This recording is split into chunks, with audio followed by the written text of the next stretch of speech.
Hello friends, எல்லாருக்கும் வணக்கம். நம்மளோட சேனல் அருள்மொழி ஃபுட் கலெக்ஷனில் இந்த வீடியோவில் நம்ம எதை பற்றி பார்க்க போகிறோம் அப்படின்னு சொல்லிட்டு பார்த்தீங்கன்னா, ரொம்ப டேஸ்ட்டாக ரொம்பவே சூப்பராக வந்து சிக்கன் குழம்பு எப்படி வைக்கிறது அப்படின்னு சொல்லிட்டு தாங்க இந்த வீடியோவில் நம்ம தெரிஞ்சுக்க போகிறோம். ரொம்ப டேஸ்ட்டாக இருக்கும். இந்த வீடியோவில் கொடுக்கக்கூடிய ஒரு சில டிப்ஸை வந்து நீங்கள் உங்களுடைய சிக்கன் குழம்புக்கு யூஸ் பண்ணீங்க அப்படின்னா குழம்பு வந்து பார்த்தீங்கன்னா ரொம்ப டேஸ்ட்டாக இருக்கும். ஸோ வாங்க அது எப்படி செய்கிறது அப்படின்னு சொல்லிட்டு பார்க்கலாம். சிக்கன் குழம்பு செய்ய தேவையான பொருட்கள் என்னென்ன அப்படின்னு சொல்லிட்டு பார்க்கலாம். சிக்கன் குழம்பு செய்யறதுக்கு நம்ம வந்து பார்த்தீங்கன்னா 1/4 கிலோ அளவுக்கு வந்து சிக்கன் வந்து எடுத்துக்கிறோம். ஸோ சிக்கனை வந்து எந்த அளவுக்கு பீசஸில் வந்து உங்களுக்கு வேணுமோ அந்த சைஸில் வந்து மீடியமாக கட் பண்ணி வச்சுக்கோங்க. கட் பண்ணி அழகாக க்ளீன் பண்ணி வச்சுக்கோங்க. ரொம்ப சூப்பராக இருக்கும்.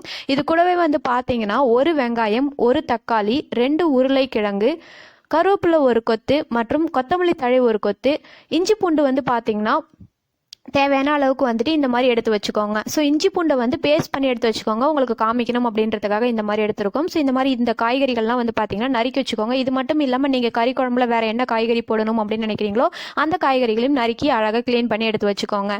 மிக்சியில் வந்துட்டு 1 வெங்காயம், 1 தக்காளி மற்றும் இது கூடவே வந்து பார்த்தீங்கன்னா 4 பச்சை மிளகா வந்து போட்டு நல்லா அரைச்சி இந்த மாதிரி பேஸ்ட்டாக எடுத்து வச்சுக்கோங்க. பார்க்கவே ரொம்பவே சூப்பராக இருக்கும்.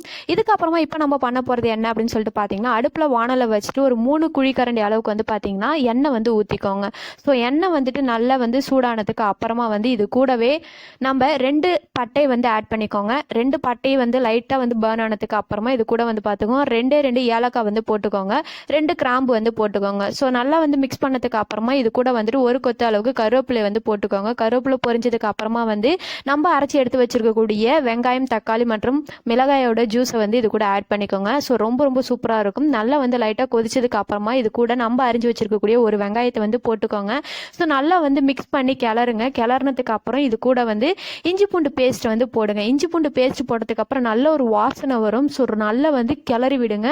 ஸோ ரொம்ப அழகாக வந்து பார்த்தீங்கன்னா அந்த வந்து மிக்சட் வந்து நல்லாவே ரெடி ஆகிட்டு இருக்கும். இது கூட ஒரே ஒரு தக்காளி பழத்தை வந்து நல்லா அரிஞ்சு போட்டுக்கோங்க.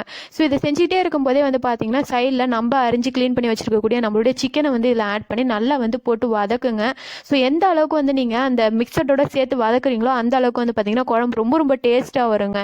ஸோ இப்போ வந்து நம்ம ஆட் பண்ண இந்த வெங்காயம், தக்காளி மற்றும் அந்த பச்சை மிளகாவோட பேஸ்ட் வந்து பார்த்தீங்கன்னா நம்மளுடைய குழம்புக்கு வந்து நல்ல ஒரு திக்னஸ் கொடுக்கும். ஸோ உங்களுடைய குழம்பு வந்து பார்த்தீங்கன்னா நல்லா திக்காக வரும். சாப்பிட்றதுக்கு ரொம்ப டேஸ்ட்டாக கிடைக்கும். இது கூட இந்த சிக்கனை நீங்கள் எந்த அளவுக்கு நல்லா வதக்குறீங்களோ அந்த அளவுக்கு பார்த்தீங்கன்னா நல்ல ஒரு டேஸ்ட் கிடைக்கும். இது கூடவே வந்து பார்த்தீங்கன்னா குழம்பு மிளகாய் தூள் வந்துட்டு 2 கரண்டி வந்து போட்டுக்கோங்க. இது கூட குழம்பு மிளகாய் தூள் வந்து போட்டதுக்கு அப்புறமா லைட்டாக வந்து கலருக்காக வந்து பார்த்தீங்கன்னா காரத்தூள் அல்லது தனி மிளகாய் தூள் அப்படின்னு சொல்லுவாங்க. இந்த தூள் வந்து 1 ஸ்பூன் வந்து போட்டுக்கோங்க. 1 ஸ்பூன் வந்து கறி மசாலா தூள் வந்து ஆட் பண்ணிக்கோங்க. இது கூடவே 1/2 ஸ்பூன் அளவுக்கு மஞ்சள் தூள், தேவையான அளவுக்கு உப்பு மட்டும் போட்டு நல்லா வந்து கிண்டி விடுங்க. ஸோ இப்போ இது வரைக்கும் வந்து பார்த்தீங்கன்னா நம்ம தண்ணி ஊற்றாமல் நல்லா வந்து கிண்டிட்டு இருக்கோம். இது கூட நம்ம அரிஞ்சு வச்சிருக்கக்கூடிய காய்கறியும் போட்டு இது கூட நல்லா மிக்ஸ் பண்ணுங்க. தண்ணியே ஊற்றாமல் நம்ம செய்கிறதுனால நல்லா வந்து பார்த்தீங்கன்னா ஒரு கிரேவி கன்சிஸ்டன்சிக்கு வரும். பார்க்கவே ரொம்பவே சூப்பராக இருக்கும். நீங்கள் கிரேவி கன்சிஸ்டன்சிக்கு வேணும் அப்படின்னா இதோடய நீங்கள் ஸ்டாப் பண்ணிக்கலாம். நல்லா வந்து வெந்ததுக்கு அப்புறமா நீங்கள் இப்பயே எடுத்து சர்வ் பண்ணி சாப்பிட்டுக்கலாம். இல்லை நம்ம குழம்புக்கு போகிறோம் அப்படின்னும் போது இது கூடவே வந்து பார்த்தீங்கன்னா தேவையான அளவுக்கு தண்ணி வந்து ஆட் பண்ணிக்கோங்க. நம்ம வந்து இந்த 1/4 கிலோ கறி அளவுக்கும் நம்ம போட்டிருக்கக்கூடிய இந்த காய்கறி அளவுக்கும் சேர்த்து வந்து பார்த்தீங்கன்னா மீடியம் கிளாஸ் அளவில் 4 கிளாஸ் வந்து தண்ணி வந்து இது கூட ஆட் பண்ணி நல்லா வந்து கொதிக்க வைக்க போகிறோம். ஸோ நல்லா கொதிக்கும் போது பார்த்தீங்கன்னா பார்க்கவே ரொம்பவே சூப்பராக இருக்கும்.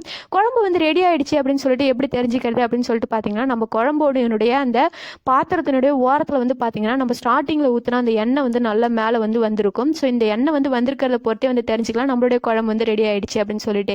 ரொம்பவே டேஸ்டாக சுவையாக வந்து பார்த்தீங்கன்னா நம்மளுடைய சிக்கன் குழம்பு ரொம்ப அழகாக ரெடி ஆயிடுச்சு. சூடாக சாப்பிட்டீங்க அப்படின்னா ரொம்ப சூப்பராக இருக்குங்க. நம்ம வேக வச்சு இந்த மெத்தடில் வந்து நீங்கள் சிக்கனை வந்து ரெடி பண்ணியிருந்தீங்க அப்படின்னா கண்டிப்பாக சிக்கன் வந்து ரொம்பவே சாஃப்டாக பஞ்சு போல் இருக்கும். சாப்பிட்றதுக்கு ரொம்ப சுவையாக இருக்குங்க.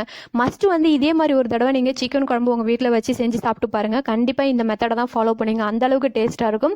நீங்கள் என்ன நம்ம சேனலுக்கு சப்ஸ்கிரைப் பண்ணாமல் பார்த்துட்டு இருந்தீங்க அப்படின்னா கீழே இருக்கிற சகப்பு கலர் சப்ஸ்கிரைப் பட்டனை டச் பண்ணி சப்ஸ்கிரைப் பண்ணி வச்சுக்கோங்க. ஃப்ரெண்ட்ஸ் பக்கத்துலேயே வரக்கூடிய பெல் சிம்பிளை டச் பண்ணிட்டு ஆல் அப்படின்ற ஆப்ஷனை செலக்ஷன் பண்ணி வச்சுக்கோங்கப்பா. அப்போ தான் நம்ம போடக்கூடிய சூப்பரான ஃபுட் கலெக்ஷன் வீடியோஸ்க்கு உங்களுக்கு நோட்டிஃபிகேஷன் வரும். ரொம்ப சூப்பரான ஃபுட் கலெக்ஷன் வீடியோஸ் எல்லாத்தையும் நீங்கள் பார்த்து தெரிஞ்சுக்க உங்களுக்கு ரொம்பவே யூஸ்ஃபுல்லாக இருக்கும். வீடியோக்கு ஒரு லைக் பண்ணுங்கள். உங்களுடைய ஃப்ரெண்ட்ஸ் அண்ட் ரிலேட்டிவ்ஸ் கூட ஷேர் பண்ணிக்கோங்க. So thank you friends. டேக் கேர்ப்பா.